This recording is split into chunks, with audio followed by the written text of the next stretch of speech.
Another day, another recipe na naman tayo mga kaminang. At sigurado ako, sa lulutuin natin ngayon, mapapa-extra rice kayo. Dahil ito yung ulam na meron tamang sipa ng anghang, tapos may linamnam ng bawang, na perfect para sa ating lunch o dinner o kaya naman pwede nyo rin gawing pulutan.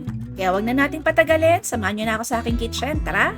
Bali yung mga sangkap na kailangan natin dito ay bell peppers, green at saka red, hiwain nyo lang yan ng pa-bite size. Kailangan din natin dito ng puting sibuyas, hiwain nyo lang yan ng pa-quarter. Then bawang, i-mince nyo lang yan.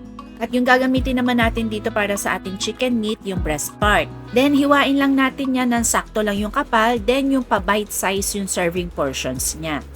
So okay na prepare na natin, mag-start na tayo magluto. Bali, ang first part ng ating pagluluto, mag-init tayo ng mantika sa isang kawali, sa medium flame lang, pagkatapos ilagay natin yung ating chicken meat. Mabilis lang natin lulutuin yan, mga 2 to 3 minutes, tapos ilagay na natin yung sibuyas at yung mga bell peppers natin. Tapos lutuin lang natin ng mga 1 to 2 minutes, kasi mamaya lulutuin pa natin yan. Kaya saglit na saglit lang yan, kapag okay na, hanguin na natin, tapos itabi na muna. At yung mantika dito sa wok, tatanggalin natin yan, tapos magigisa naman tayo. Bale, ito na yung second process natin. So, ang nilagay ko dyan ay chili oil. So, kapag mainit na yung oil, ilagay na natin yung tinatad natin na bawang.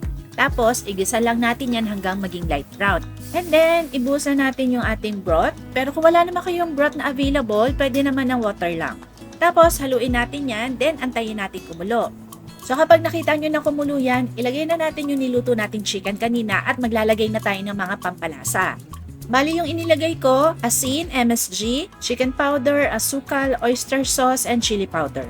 Haluin natin yan at syempre habang minimekos-mekos natin yan, baka naman hindi ka pa nakasubscribe sa ating channel, i-click mo na yung ating subscribe button para nakafollow ka na at ma-notify ka kapag meron tayong mga bagong uploads and recipes. So next naman, palaputin natin yung ating sauce. Maglagay tayo dito ng slurry, pero ang aking available is potato starch kasi mas maganda yon. Pero if not, cornstarch ay pwede nyo naman ilagay. At para sa color ng ating dish, naglagay ako dito ng dark soy sauce. Kung hindi available, pwede namang konting soy sauce.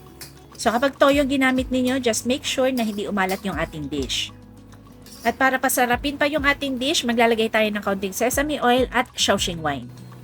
So konting halo-halo na lang yan, then pwede na natin patayin yung apoy at we are ready to plate. So ganun lang kabilis, ganun lang kadali lutuin itong ating garlic chili chicken. Kaya alam nyo na kung ano susunod nyo lulutuin sa inyong mga loved ones. Okay, kain na!